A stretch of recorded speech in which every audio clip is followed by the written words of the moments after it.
Hello and welcome to NUFS. I'm Mike. I'm Clay. And we're here to talk about some blockbusters. It's July, baby. Yeah. It's the best time of the year for movies. We got Independence Day memorabilia here for all of us who remember the best film ever made. Clay, I'm shocked. So you said you had this since you were a kid. Yep. I was looking at this. It still works. Yep. I put batteries in it just to see, and it does.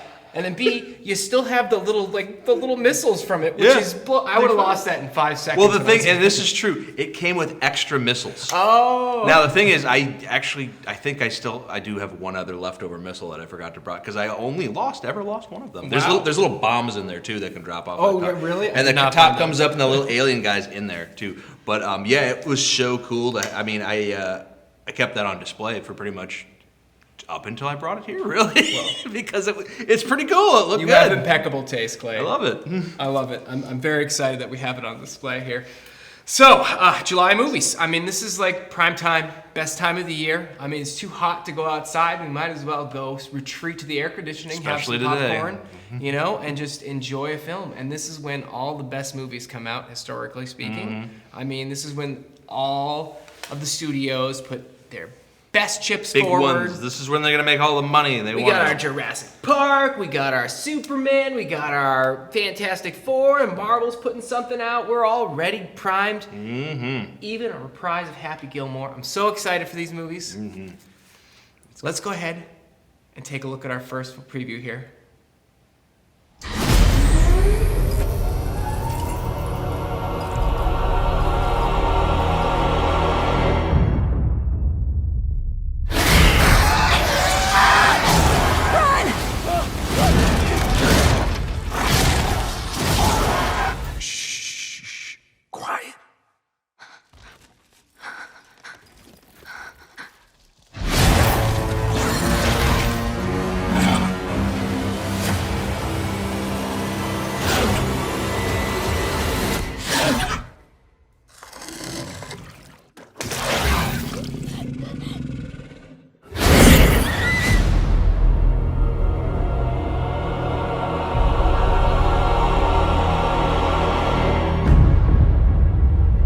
What the hell are those? Spinosaurs.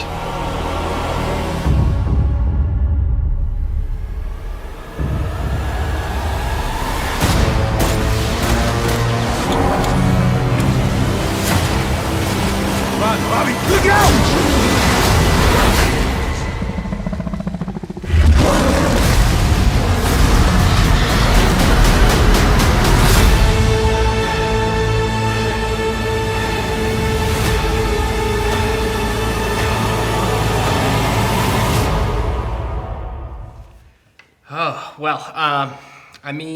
Dinosaurs aren't scary anymore. So we might as well make them fun, right? Yeah. Well, it depends on who you ask. They're still pretty scary. The thing is, with all these Jurassic Park movies, I have seen every one of them in the theaters, even the original Really? one. I did. When I was basically 7 and I saw the first one. And I got to see this one in the theaters too, because, that's the best way to see them. They're giant dinosaurs. You want to see them on the big screen. Absolutely. I feel that's the best way you're going to see them.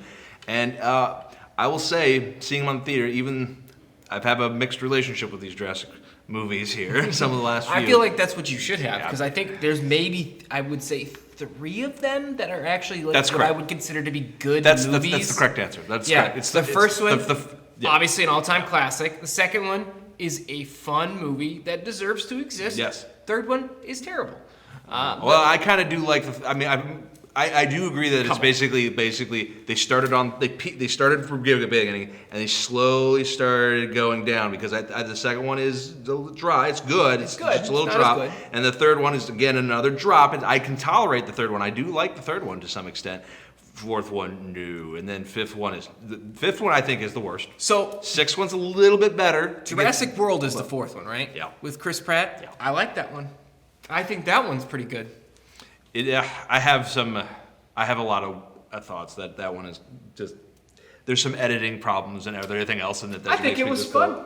I like the high heels running away. Oh, that's fine. I don't have a problem with I don't have a problem with the high heels running away. That is the least of the film's problem. I thought that they had good chemistry. I liked the Velociraptors. I liked it all. Give me more. And then the one immediately after that was unwatchable. Yeah, Just you're right. unwatchable. The fifth one, you're correct, is the worst one. Yeah, it is. It's terrible. I could not It's just finish it. terrible. I started watching it with the kids, and I went to go do the dishes. It I was- got up from my chair where I was allowed to be, and I went to do the dishes instead. I want you to understand how badly I did. That's my pretty cut bad. film. That's pretty bad. But that's the same. I haven't revisited any of the Jurassic World films at all. Yeah. The only one that I would even maybe the last one, Dominion, was kind of okay. I did not see it. It was all right. After that, the fifth It was one there, all right. I just gave up. It was all right. But This looks fun though. Yes, and that's what the critics that I trust are saying that it's a return to fun. They basically stripped down the plot for this one. It's very simple. Because they were getting real convoluted. They there. were. I was like, Oh, what yeah, are we doing here? they We just were. need dinosaurs to eat people. Exactly. That's the only thing that Exactly. matters in this Yes. formula. Yes, and that's what they've pretty much done.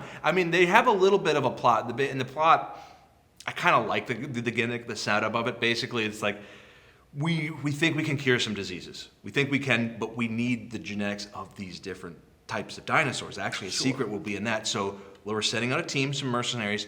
They have to get DNA from the dinosaurs. Yeah, so And it's to save Jurassic lives. Park 2 again. Yeah, kind of like that. We just except- gotta go back to the island and grab some stuff. Except because there's several islands and places where these dinosaurs exist Yeah. now is kind of the idea because of what happened in the previous films. Although, unlike 2, they're not going to try to bring the dinosaurs back. They just need the dinosaurs' DNA. Or are they? I hope that was a twist in the that might be the thing. Is I suspect at least one of these people is a traitor, a corporate one who wants Yep. an actual living one for something. And that I'm always guessing is. that's what's going to go on. But our lead characters like our Scarlett Johansson is probably on the up and up, and is just. Although her character's supposed to be a mercenary, so she's literally just the money. So maybe there is a twist. I don't know. We'll find out. But I'm excited about it because basically they just set it up. We're going to do that, and there's a bunch of good dino chases. That's what I was promised is there's a bunch of them. There's everything. We got it all in there. I saw the homage It's to very the action-packed. kitchen scene in the I did too. trailer there. I did too. I did also hear another thing about this film when they were creating it, and that I'm glad you mentioned the kitchen scene. One of the things they tried to make this one scarier than the other ones. There was an actual effort to go a little bit more extreme with this one compared to the other one. Now, the first few Jurassic Park are pretty darn scary, really. I'd say the first one for sure. Yeah. The second one slightly less. They so. got less scary over Yeah. time too, which maybe was a problem. This one they want to go back to making them really scary and terrifying again. We'll see. And I've heard, I don't know, but I've heard that there was an even effort to make them a little gorier too. These ones might be more violent. And that scene you saw there, which was an homage to the first movie, he steps on something in red. That might be them warning you. This is probably so. And I make this warning. This is very important because every time I've ever seen a Jurassic Park movie in the theaters, even when I was 7 when I saw them, there's always a kid younger than me there because the kids want to see the dinosaur movies. True. So parents My are kids gonna love these movies. There's going to be children there. There's always going to be a 7-year-old in that theater when you go see these things because the kids love them. They want to see the dinosaurs. Yeah. But they are all rated PG-13, and they are rated PG-13 for a reason. So remember that when you're bringing your kids, like thinking, oh no, they can handle it. They saw them fine on the little screen earlier. This one might It's a be different beast. This one might be a little bit more extreme than the other ones. That could possibly be happening. So. Directed by Gareth Edwards. So, if we want a mediocre monster movie set in the jungle, we're going to just He's hire done him. that. He's done this before. He's one of I forget what his first movie, but he had like, Monsters Monsters. was his big breakthrough, which is great. And I loved his Godzilla, although it is controversial in that Aaron Taylor Johnson is the most wooden and unlikable lead in a That's film true. ever. That's true. Although I would argue the one of the better Godzilla fight sequences at the end of that film. Man, everything with Godzilla in that movie is prime. It's so good. It is. I mean, I was like, I was watching like, why hasn't Godzilla done that before? He was using his fire breath in a way. Yeah. I was like, that's brilliant. So brilliant. good. Perfect. So good. You got Scarlett Johansson, who I don't know whether I like her or not, and I've never known whether I like her or not. Jonathan Bailey, who my wife is really excited about. I've never seen him in I anything, don't know who he is but either. apparently I think he was in Bridgerton or something. Oh, that explains And it. she kept calling him that handsome guy, and I was like, all right, Oh, they're cool. perfect. Well, we're just putting handsome pieces. Yeah. You can't go wrong. Let's just put a bunch of handsome people in there and some dinosaurs. Yes, Okay. and you know what? I always like Mahershala Ali. Oh, I do too. Yeah. So he's great. he's probably he's gonna die. That's my first prediction. I don't know. I think I'm optimistic. I think I think it's gonna look like he dies. He always dies though. I think they're gonna. It's true. He dies a lot. But I think they're only gonna. I mean, he's a 2-time Oscar winner. I think they might. I think they're gonna fake his death. I think we're gonna think he's dead, but then he's gonna come back and He'll be the traitor then. If he's not gonna die, he's gonna be. No. I think I know which guy's the traitor. Is it Jonathan Bailey, handsome guy? I don't think it's the handsome guy, no. And I don't remember the actor's name. I apologize. But we'll all find out. There soon is an enough. actor in this movie that I'm like, that guy was in Homeland TV series, and he was a sketchy CIA agent. I bet he's the traitor. Typecasted. I think that's where they're going. Okay. But that's just we'll find out. Well, we'll find out, and we'll take a look at the next trailer here. Let's take a look. Baby, you okay? Why don't you go upstairs and do that guided meditation you like? Thank you. Find a peaceful setting and close your eyes. Imagine a white light calling you. Hello? Now, feel that love entering your body and emanating out from your chest.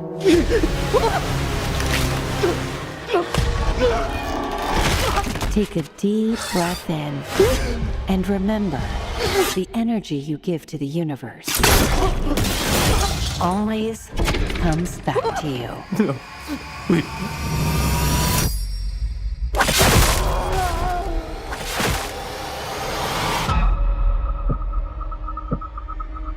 Do you think this is some kind of karma for what we did? What if someone saw what happened?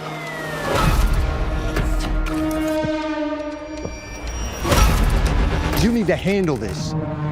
This isn't the first time there's been violence like this in Southport. It's not going to stop.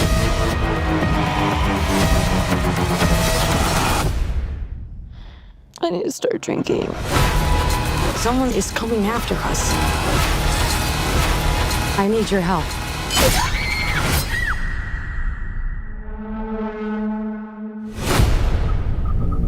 I just have one question. What did you do last summer?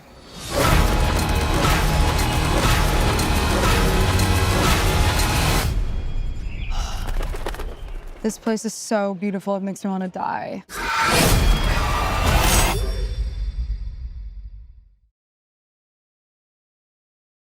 Sequel. Yeah. I mean, it looks like, I don't really remember the first one all that much, but it looks like we're just gonna go retread the whole same ground. Yeah. You got a lot of the same cast there. My kids are gonna ask if she can see ghosts in this one too, because that's what they do every She time. did that for a while. Yeah. That's a good point. Good point. My son is a big fan of 911. She watches it. He watches it with my wife all the time, and that was the first time he watched it. He asked, "Can she see ghosts in this one too?" And Well, that's a good question. she kind of talks to ghosts. She does. So I think you're. Well, she at least whispers out. Yeah. We'll be fine. But this is the original. I Know What You Did Last Summer was kind of riding on the coattails of the Scream franchise. Yeah. And the thing Well, is, that was a whole it was. explosion There of was a that bunch type of films There in were that a bunch of period, them. You yeah. had urban legends too, but we could go on forever about these. It's Jared Leto, man. Exactly. But Terrible this one, person. I know he is. But then you're right.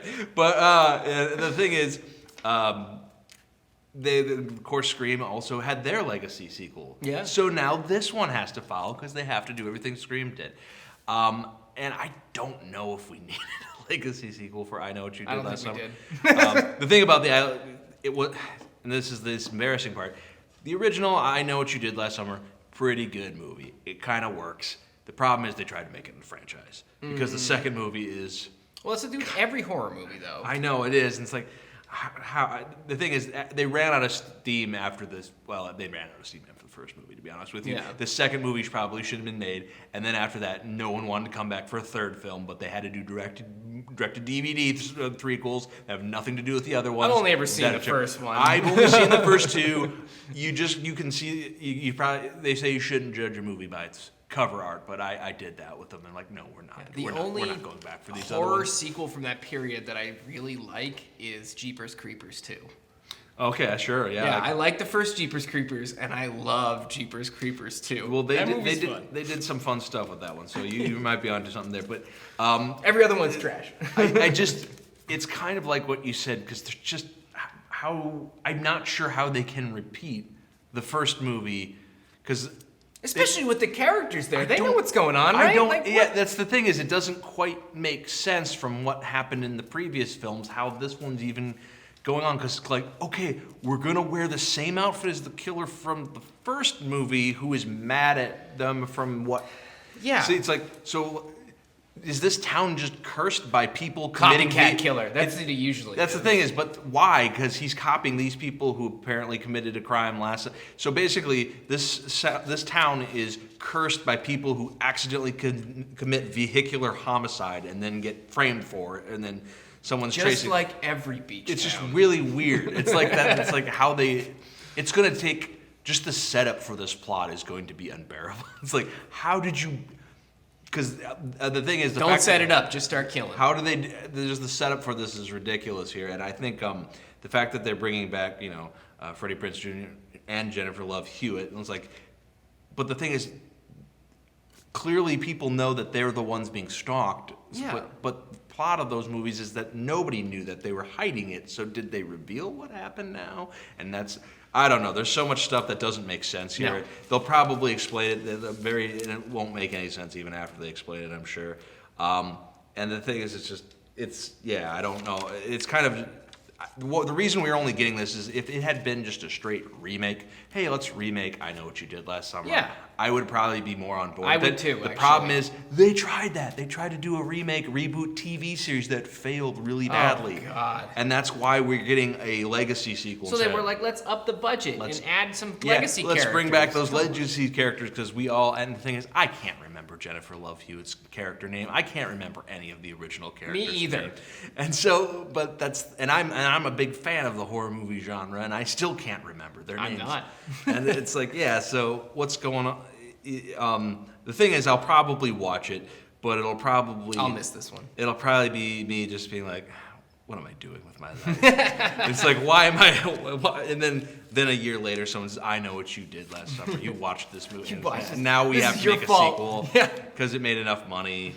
One thing I will say about it, the I Know What You Did Last Summer franchise, the original and this one, we can say, though, they are technically 4th of July holiday movies, because the first one takes place around 4th of July. And Summer horror. Yeah, It's a genre. Every holiday has to have their horror movie, and to be fair, I prefer. Was it Piranha 3D? Yeah, I think to be fair, then there are some other movies that are vying to be the 4th of July horror movie. I Know What You Did Last Summer, probably in the lead, but we also got Uncle Sam, which is better than you'd think. But then you also have, like you said, Piranhas. But then we were just talking about Return of the Living Dead takes place on July 3rd. And you know what? Zodiac. Come on. See, that's more of a thriller than a horror movie, though. Although I think Zodiac might be scarier than Seven, but that's something. True. Okay. Well, let's take a look at our next film here. We can get off of this soulless reboot and look at something hopefully a little bit more interesting. Sure. I got a call into the office about a disturbance. Last night, the family was murdered. Shooters on travelable ground. This is a Pueblo case. This is our crime scene. Get out of here. I'm running for mayor. You can't keep your own office going, but you're gonna run mine. They're your streets to keep safe. Ted Garcia. The man is simply Evil. Can we shut this bitch up? You want things simple and neat. There were some allegations made. Allegations like what? You were in his house. Well, here's a quote from you. Arm yourselves. I don't mean literal arms. And I have motive, but we need evidence. People are gonna be looking here now. He's aggressive, he's dangerous, he needs to be locked up. I don't trust him. Maybe he's been spying this whole time.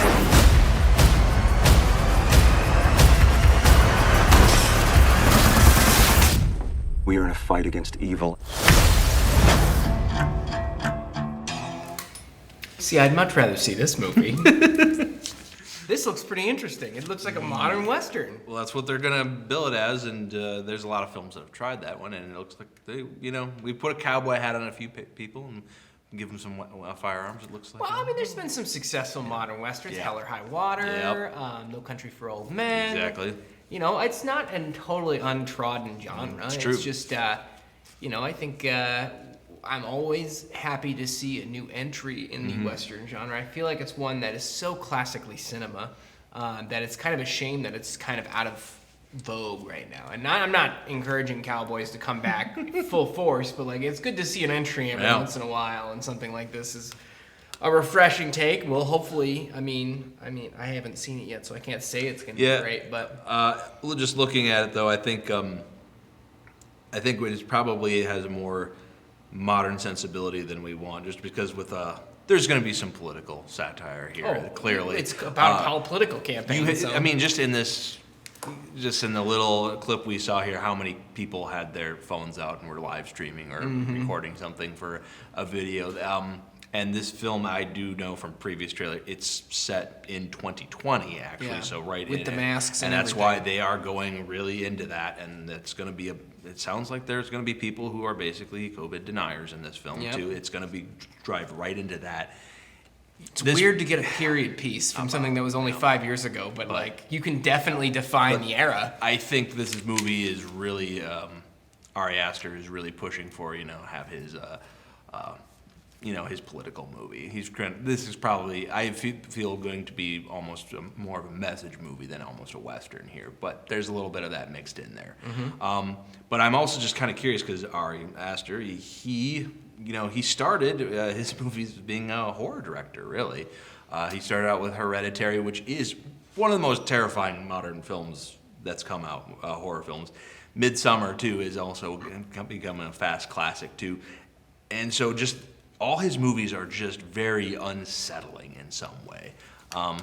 Even some of the ones I haven't seen yet, Beau is Afraid is another film he made with a Joaquin Phoenix, where a lot of people were very upset because they walked into something that they did not expect. I feel like they should have looked up Ari Aster beforehand. Yeah, that's a good call. The thing is, seriously, his films, there's always a moment in the film where they're like, wait, should we be watching this? Fair warning to everyone. That's something happens that's just pushes the envelope of what you would like. I'm certain this will be no and different. I'm guessing that I think this is probably the most warning he's given us. You even saw it in one of the little people saying people are not ready for this. I'm like, they might not be. There's probably going to be some very uncomfortable stuff. Especially if you're billing it as a Western. My dad might turn this on and just lose his mind. Yeah. Become uncomfortable. Yeah, that's what Aster is really famous for. He will make you uncomfortable with his films. There's going to be something uncomfortable that happens in him.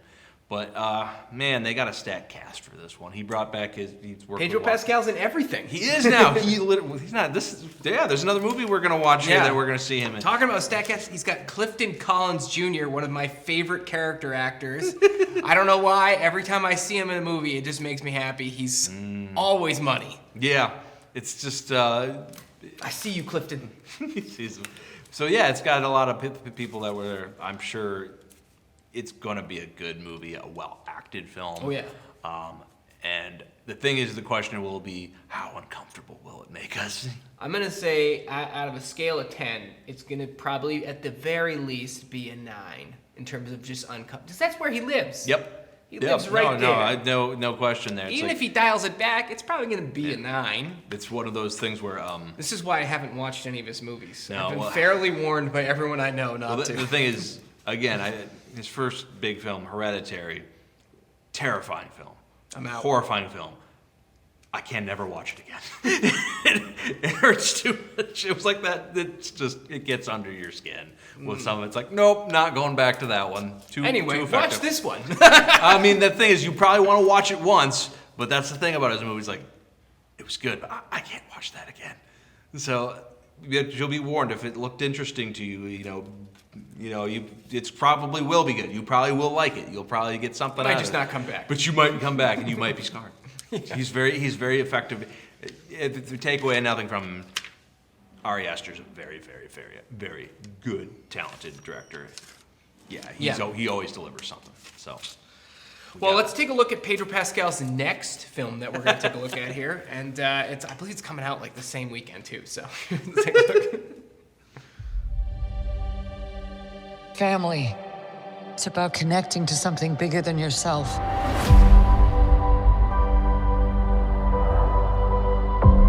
Whatever life throws at us, we'll face it together. Johnny, now! As a family.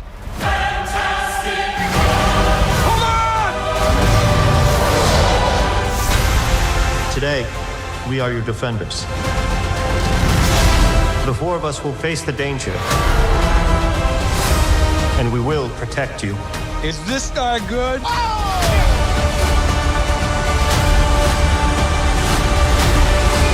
Is it clobbering time? Oh, yeah.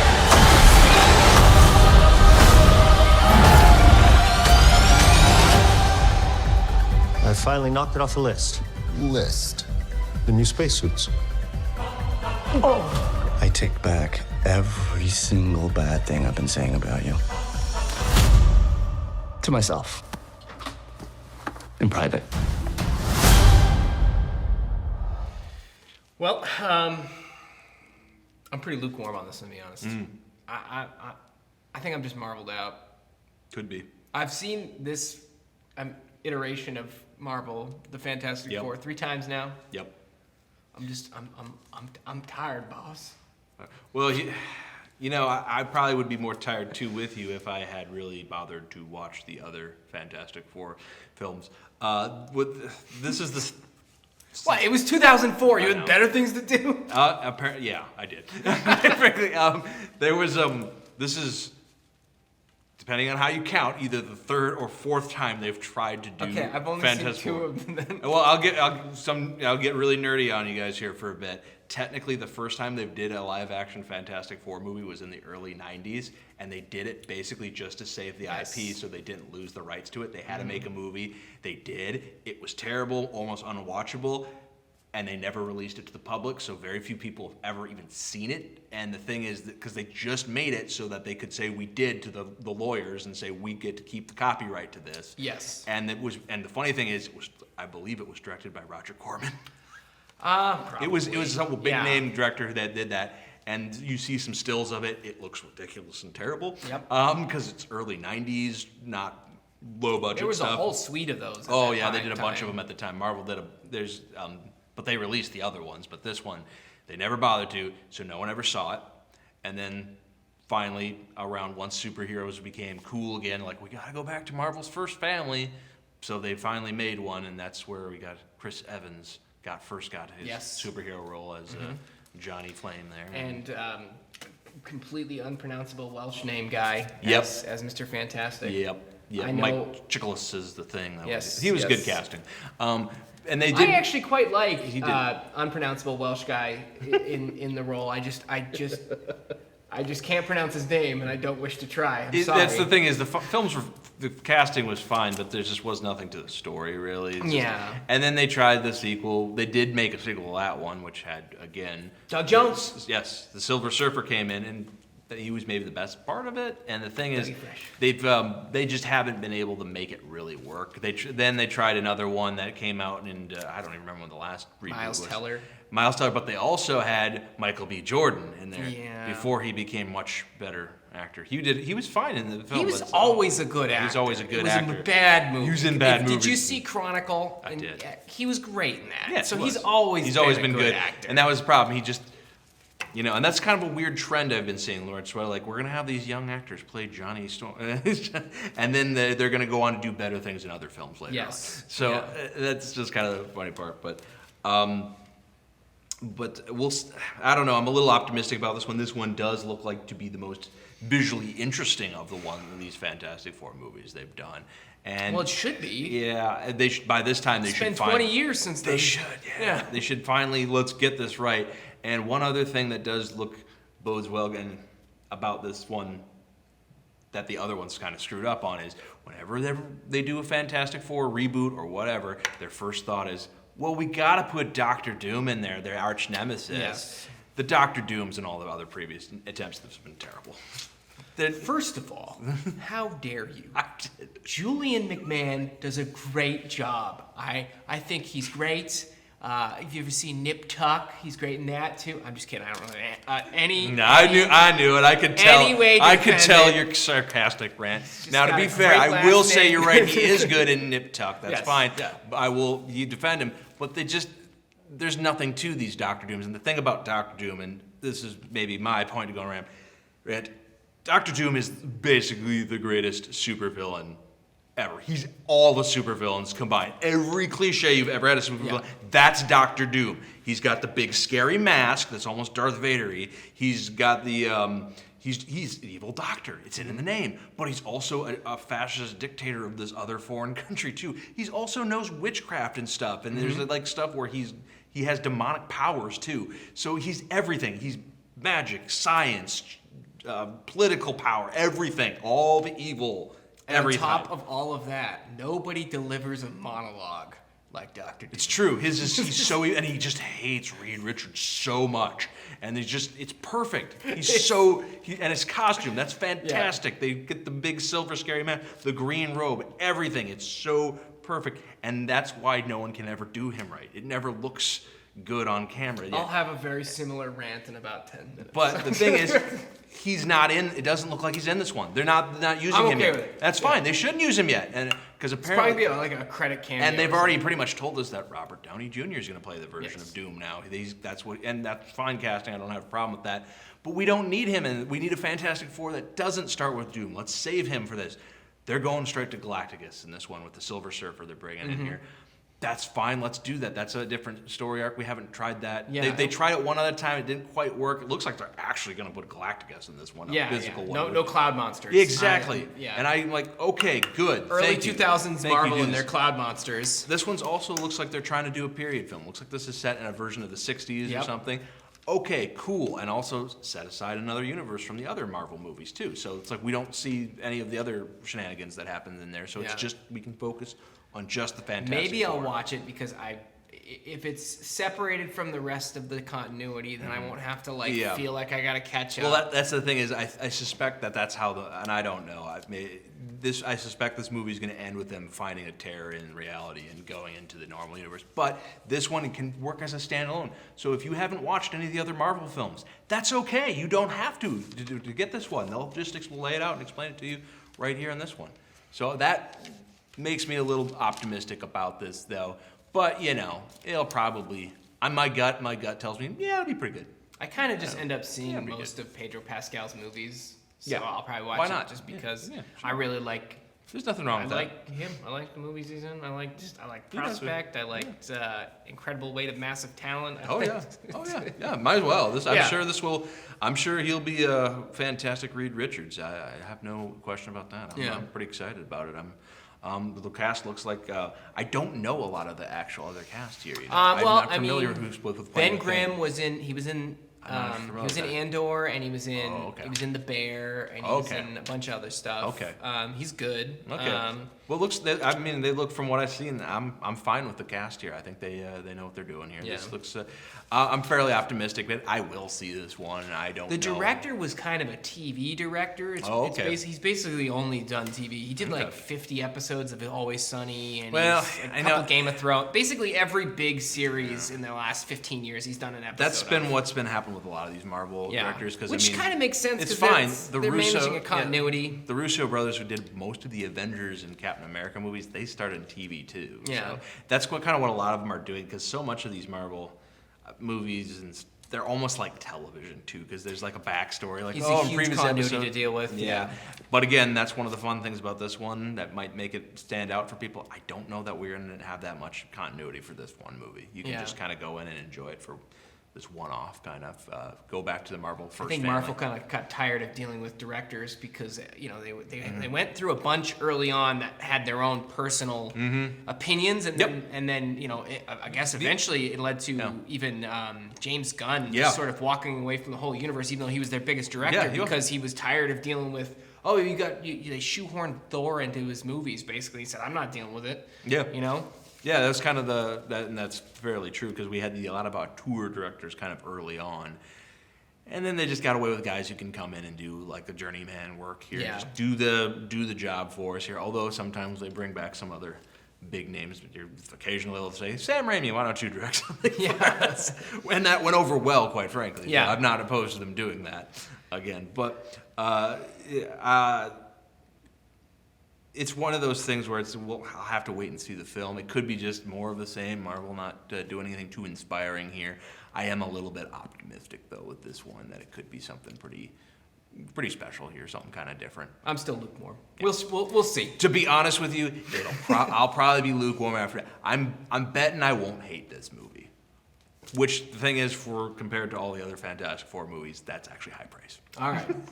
Well, let's take a look at our second to last trailer here. We got a trailer for a streaming movie coming out here soon, a Legacy sequel again. Take a look at the trailer for Happy Gilmore 2. Arnold. Jacko. Tiger. SpongeBob? What is that? What's with the beaver teeth? I haven't swung a club in years. I'm a little intimidated. All these guys hit it big now. I don't know where to start. Come on, brother. Grip it and rip it. I guess I need to update my happy place to something a little more age appropriate.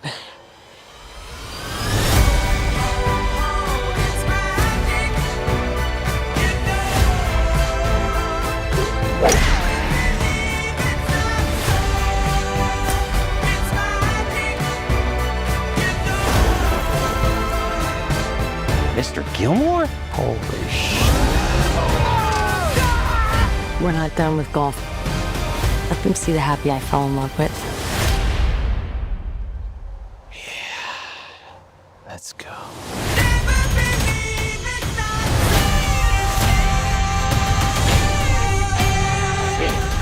We'll put a little extra into this one.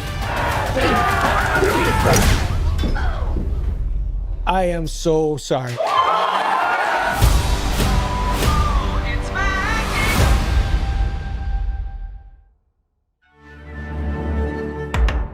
Okay.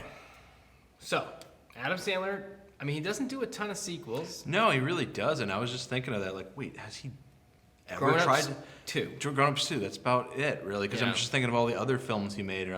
We never got our Billy Madison sequel. We never got our Waterboy sequel. No. I never got a Little Nicky sequel. Never got our... Murder Mystery 2 as well. Oh, yeah, they did do a Murder Mystery 2. He did do a Murder Mystery 2 as well. All right. So he's done a few of maybe those. in his old age, he's just going to start relying on sequels. But Well, I'm a lot of still people excited. Yeah, I am. I'm too, just because Happy Gilmore's great. I love that. I love that movie. I really do. It's so funny, and in some ways, it's one of my favorite Adam Sandler comedies. There, I actually don't. You're not alone in that sense. It's really funny, and so if they're gonna make a sequel, I guess the only my always worry is just comedy sequels are hard. Yes, they are. They don't. There's not a lot of like, hey, that's sequel to that one comedy. God, that's the best one. They nailed it. They nailed it there. I can't think of any off the top of my head, and I'm racking my brain right now. Well, and it's funny just because when I think about, I was having a discussion with some people earlier where if they decide to make a sequel to a movie, they will undoubtedly make a third movie too. How many films just end at 2? Franchise do you think of? There's just only 2. Boy, that doesn't happen too often, but when it does happen, it's usually in comedies a lot. Yeah. I'm thinking Anchorman 2. There's only 2. There's only 2 Wayne's Worlds. Yep. And the thing is, like, so that's kind of why it's kind of surprising because that they bothered to even bring this one back here. And I'm not sure what the story will be or why he needs to come back to golf after all these years. What's going on there? Maybe he's broke. Maybe it could be. Although it looks like he did marry the girlfriend from the last one, so at least they're bringing her back too. They did bring her back. I'm happy with that. I don't want the sad thing. Maybe I kind of want Happy to have been happy over the last few years. It's one of the many things I appreciate about Adam Sandler is that he is notorious for casting age-appropriate female love interests. Yeah. Which is like kind of a rare thing for, a star actor to do. Is, notoriously, think about... That's a good point. Yeah. I didn't think about that, but you're right. He does do that. And maybe that's just because, he's been very... I think maybe Adam Sandler, in his comedy specials, always talks very fondly of his wife, who's been with for a very long time. So maybe that's part of it too. You just know. I think it's just a situational awareness too. That he's not casting ugly women. He's just casting age-appropriate women. Which very smart man. Yeah, it's such a low bar, but he's able. Yeah, it's so sad that he's the only one who's clearing it. Yeah, but exactly. So I'm very excited to see this movie. I don't know if they're bringing back the villain Shooter McGavin. They are, yes. He's coming back. Yeah, he is. Oh, okay. Ben Stiller, a bunch of people are coming back for it. Good, because man, Shooter McGavin's hilarious villain. Shooter McGavin will be back. I saw that they're gonna do 1 million cameos. Sure. They've got Ben Stiller back. I think his name's Boban. He's a NBA player. He's like 7'4". They got him in a facsimile to the iconic Richard Keel of of James Bond Jaws fame. They can't bring because sadly the real Keel passed away. And same problem with Bob Barker. We lost Bob. Who's Barker. gonna kick it out of him know now? that's one of the funniest sequences. They're gonna like Drew Carey out there beating him That up would be or something. hilarious. They should. That would be a good meta joke if they just some game show host that's been if they have to. That would I'd take Drew Carey. That'd be fine. Get Drew Carey or Steve Harvey beating him up. Somebody like that. I don't know. Well, Steve Harvey might be funnier to beat him up. I don't know. Well, either way, I'll be fine with it. But I'm gonna have to watch this one. Me too. I'm just so curious. I'll wait until I get Netflix again. And Stranger Things season comes out. I got a couple friends who have Netflix. We'll have a watch party because we're all curious about this too. And I just realized something. Of course, we're talking about this nature as a comedy sequel. How rare that happens. It's also a sports sequel because it's a sports movie. Yep. A golf movie. How many golf movies do we have that are really have a popular? sequel? Caddyshack 2. That's about it. Yeah, that's it. I'm just thinking of golf movies in general. How many golf movies do you really There's have? a few. You like Tin Cup, Legend of Bagger Vance. Yeah. You got Caddyshack, obviously. Happy Gilmore. Greatest Game in the World. I'm not even familiar with that. There's a few more. We're expanding into the... I love golf, so... we're expanding into the golf genre of films now, too, here in the rare... It's certainly not as well-tread as baseball. No, or any... Really the other sports movies. But that's always funny, because Adam Sandler, he does a lot of the sports films, because he did golf, he did football, he did... Hustle. Yeah. Yep. Technically, he did basketball with Little Nicky as well. Yeah. Longest Yard was football again. That was a remake, though. Yep. But still, you get... we'll put Adam Sandler in a sports film. See what goes. I'm okay with it. We'll be fine with it. It's another fun genre, but... I will miss Carl Weathers, not... Yeah, we lost him too. That's great. Although his character was killed off in... Yeah, but he could easily have came back as a ghost, because he did in the end of the other one. So which, He needs his support buddy, somebody to talk to from the Netherworld. That'd be great. Looks like we've got... what's his name there? My dad's going to be so mad at me for not remembering this golfer's name. Dang it, whatever. Giant drunk guy who's a golfer. There you go. But the good news is, I'll remember this 15 minutes from now. You mentioned, you just reminded me of something. We have the opening sequence of this trailer where he's looking at all the golf greats and I realized, wait a minute, Tiger Woods came after the first Happy Gilmore movie. Yep. They couldn't make a Tiger Woods reference in the first one because he wasn't really a name then at that point. Yeah, I think he was coming up in the ranks at the time, but he wasn't Tiger yet. Yeah, he wasn't. So it's like it's just he really might have been in college. They couldn't. We have a movie where they can actually comment on the Tiger Woods phenomenon, which they couldn't in the first one. Yeah. So that's just there's so much that happened in golf in that time when you think about it that they can now comment on. I mean, they're going to have a million cameos from different golfers in here. I saw Rory McIlroy, Scotty Scheffler. Yeah.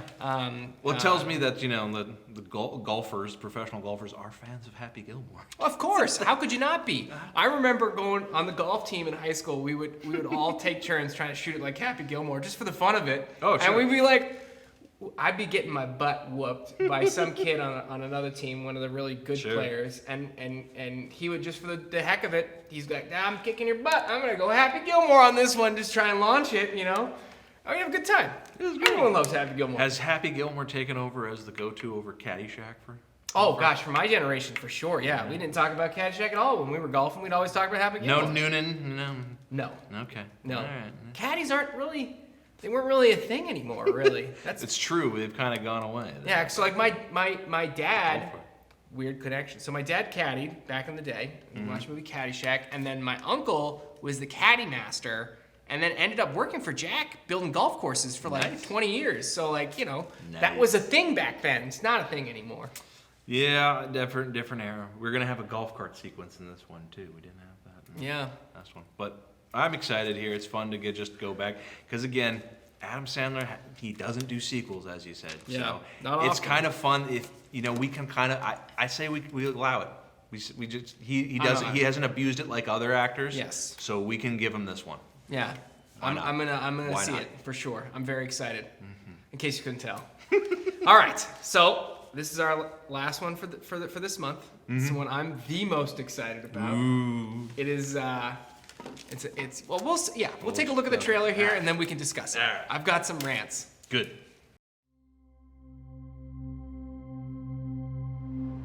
Are you being serious right now? Yeah, You'd let me interview you as Superman. sure.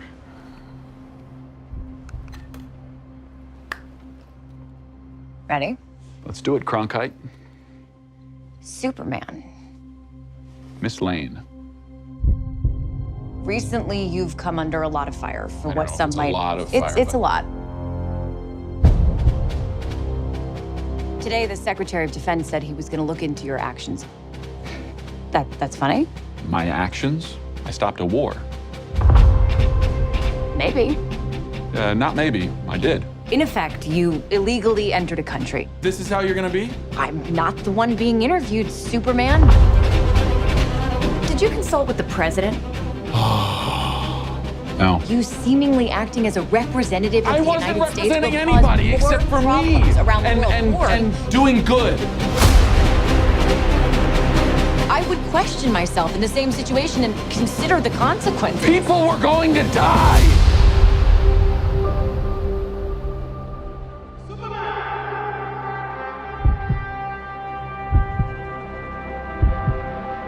Hey, buddy.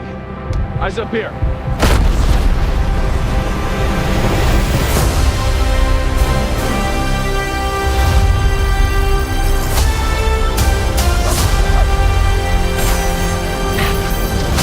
Your choices. Your actions. That's what makes you who you are.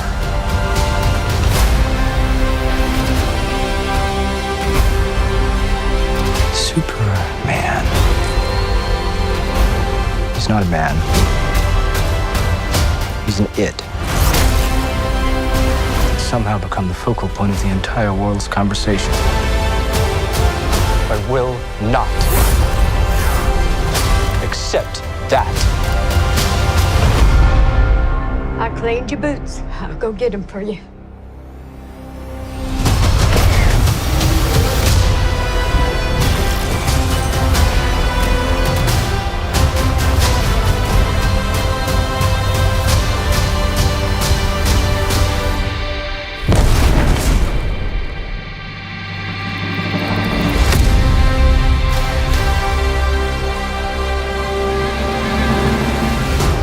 You have a dog?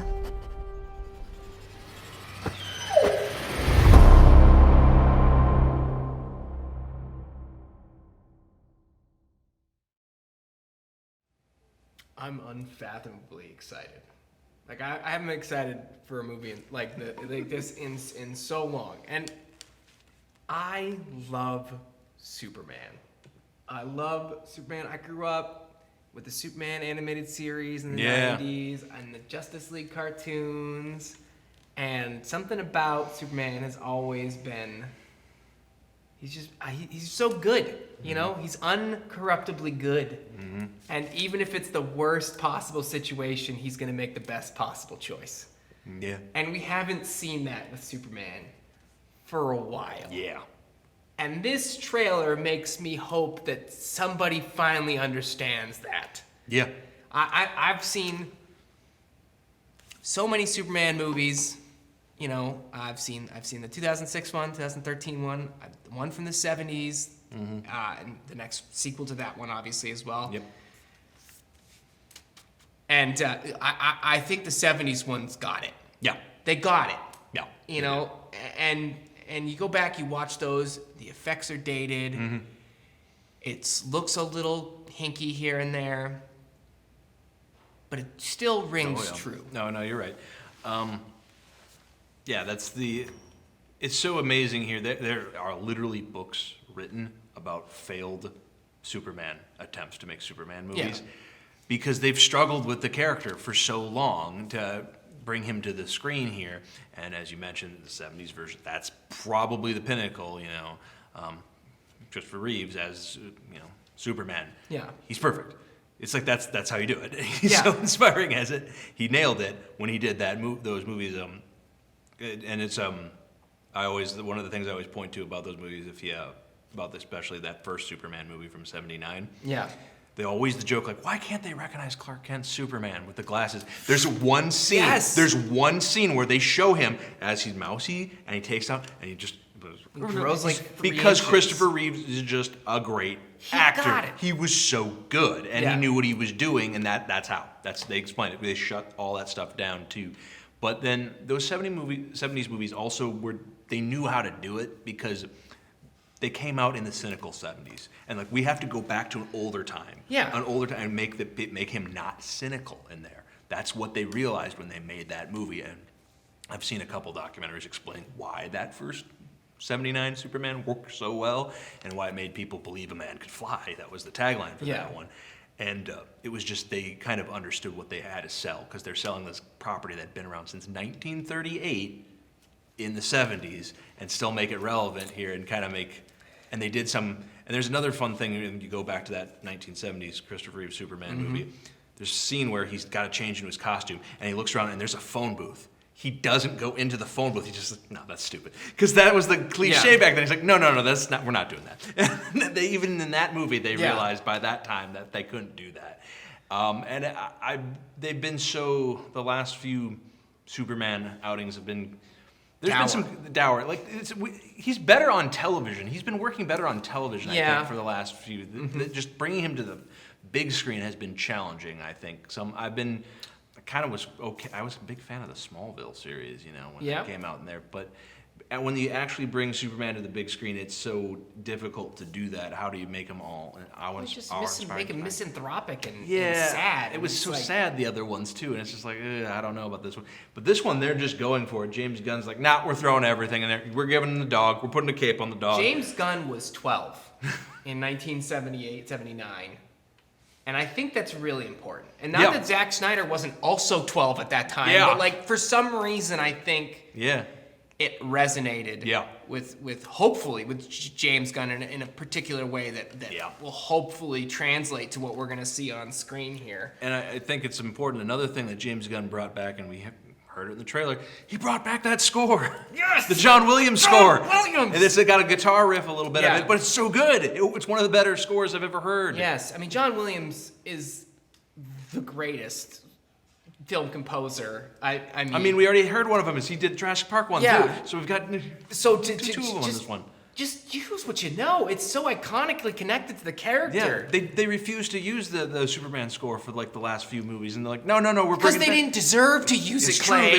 It's true. You're right. They didn't inspire the grandiose. It's such a cynical time that we live in, and everyone is so like self-absorbed, and rugged individualism is running rampant. I think having a character like Superman to sort of make you hope again. Make you hope, that something is like gonna be good is I think really important, and I'm really excited. Me too. And I think the good news. I think that might be the theme of this movie. I think that's what they're going for with this one. I hope so. I think that's the subtext of what they're going with in this movie. They're sure they're going to show some cynical stuff because one of the things we know about this movie. You can't avoid the cynical world. Yeah, exactly. But one of the things that we know from just watching the trailer.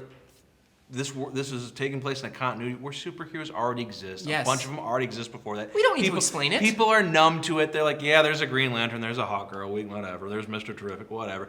Oh, but they're all corporate too. They all seem to work on like some league kind of thing. Yep. And then here's this one guy coming out. It's like, no, I don't think we need to necessarily have that corporate kind of ideal thing here. I'm just gonna do what's right because.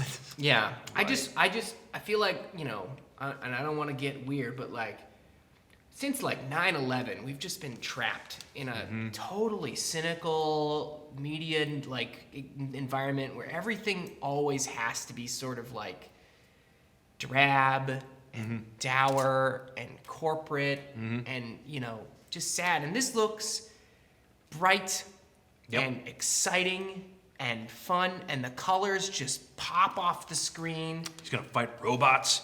Fight robots? He's got robot friends? There's a dog with a bright red cape. I know, it's so good. It just looks like it feels like a new dawn. Like hopefully this, and I'm placing a lot of hopes on what could end up being a mediocre movie, but that's the cynical side. We need to start watching again. Yeah.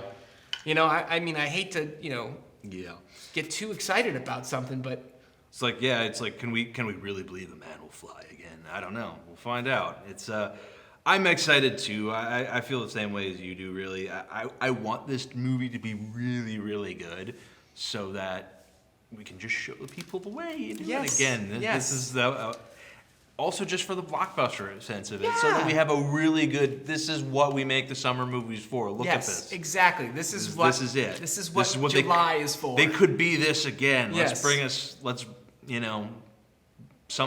going to try something new here. It'll probably have a new feel to it, but also some of that fun nostalgia of previous Superman stories, and just maybe we'll get it right this time here. I hope so. We can do it. I'm optimistic because James Gunn seems to know what he's doing. Fingers crossed. But all right. Well, Steven, what do you got for us? Got some trivia here for you. I feel like I'm gonna get stumped this time. I didn't. If it's a Superman one, I'm feeling pretty good, but I'm also, I'm not. We'll see. There's a lot of continuity to pull from, so. I know. We got so many sequels and later sequels, so we're gonna have that issue, I think, coming in. All right, what do we got? All right, first question. Jurassic World Rebirth shares a screenwriter with the original film. What is that screenwriter's name? Oh. I want to say it's Cope or Cope? David. We'll do that question one more time. I don't have any audio. Hold on. Hold on. We give us extra time to think about this. Well, I think it's David Cope is right. It sounds familiar. Well, here's the thing. I've seen the credits to Jurassic Park so many times, and I know that's a name in the credits. I think you're right. Is he the screenwriter? I don't know. I think you're right. We'll go with it.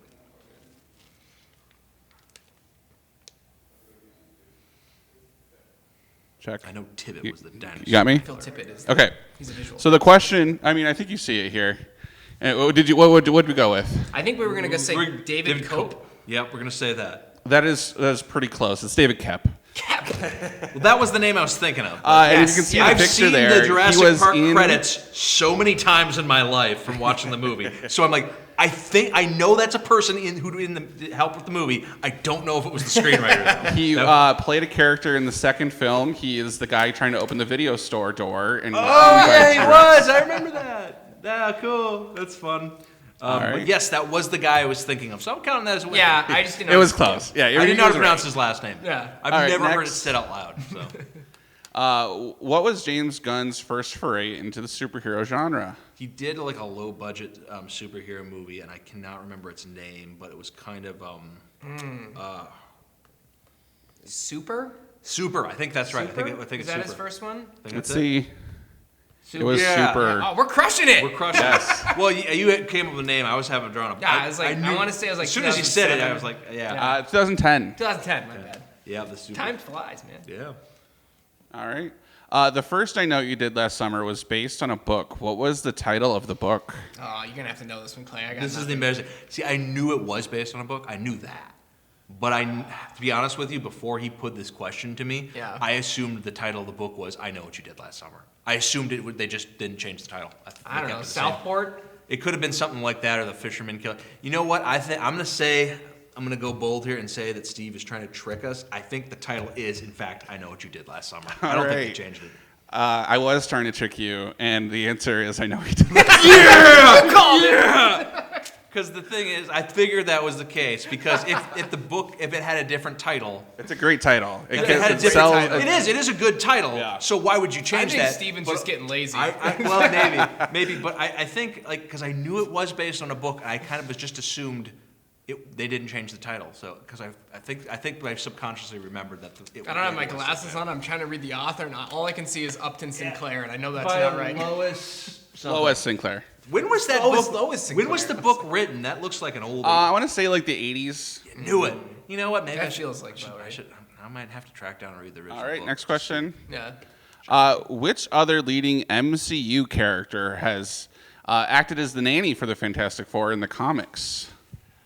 Leading MCU character acted as a nanny in the. I think there's had a couple nannies over the years. I think Squirrel Girl was a nanny for them for a while. I'm gonna guess the Scarlet Witch. She probably was. Can't remember. Wait. Because MCU character would have to be one of, and there's only a handful that would be the nanny, and Scarlet Witch feels I'm right. getting confused here because I got it wrong. I almost said Jessica Jones, but Jessica Jones needed a nanny for her kid, and I think that was Squirrel But she's Girl. not MCU either. Actually, she technically is, but she's not. Yeah. Marvel Comic Universe. Ooh, which other leading MCU character has acted as a? Because he's going to the MCU. I'm assuming that's the cinematic. The cinematic universe, Marvel Cinematic Universe. So Yeah. one of their nannies. So it's. I mean, there's only a handful, and I'm gonna go with the Scarlet Witch because it feels right. Scarlet Witch, maybe. Let me think here. Who else would be a good nanny? I mean, you got like Black Widow, which I feel like that's probably a no. Maybe not. Pepper Potts also feels like a no. Kind of maybe. Yeah. You're right. Let's go with Scarlet Witch. So close. It was Agatha Harkness. Oh! From WandaVision and Agatha all along. Dang it! Should have known that one. I think that's our last question. Oh wait, no, there's one more. Bob Barker was the second choice for the cameo scene in Happy Gilmore. Who was considered first? I've heard this, but I don't remember who that was. That there was. Yeah, I've heard this too, and I have no idea off the top of my head. Okay, let's think. I think the same age bracket and the same time frame. You got to think of like. I'd say Johnny Carson. No, Johnny Carson. No, that's not a bad one. But let's split it. You're Johnny. warm. You're so warm. You go with Johnny. I'm gonna go with Johnny because I already said it. Yeah. So who is like Johnny, but not from that same era? Oh, jeez. I want almost to say it's another kind of talk show host from that area, but I can't remember who else would have been another talk show host. Richard something. Phil Donahue. All right. We'll go with Ed McMahon. Oh. It was Johnny Carson's co-host. Sidekick. That's a good one. Oh man. That's my last question for this month. So. All right. Well, what do we got coming up for baseball here? Okay. Yep. Our next film in the baseball series is we're going back to based on real events. We're going to 42, which is the Jackie Robinson story here, and it's just the classic Jackie Robinson story. It's one of our more recent films too. It didn't come out that terribly long ago. I want to say 2012-ish, 2013, around that time.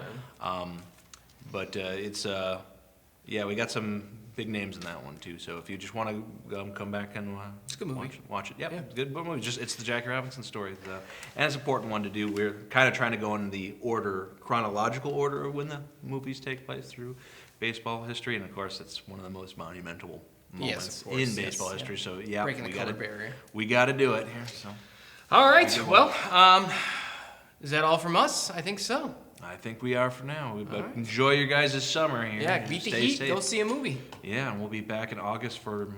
We think we'll get some exciting ones. We think we're gonna get some movies with. Weapons. Oh yeah, weapons. I was gonna ask you if we're gonna get any films that highlight corn.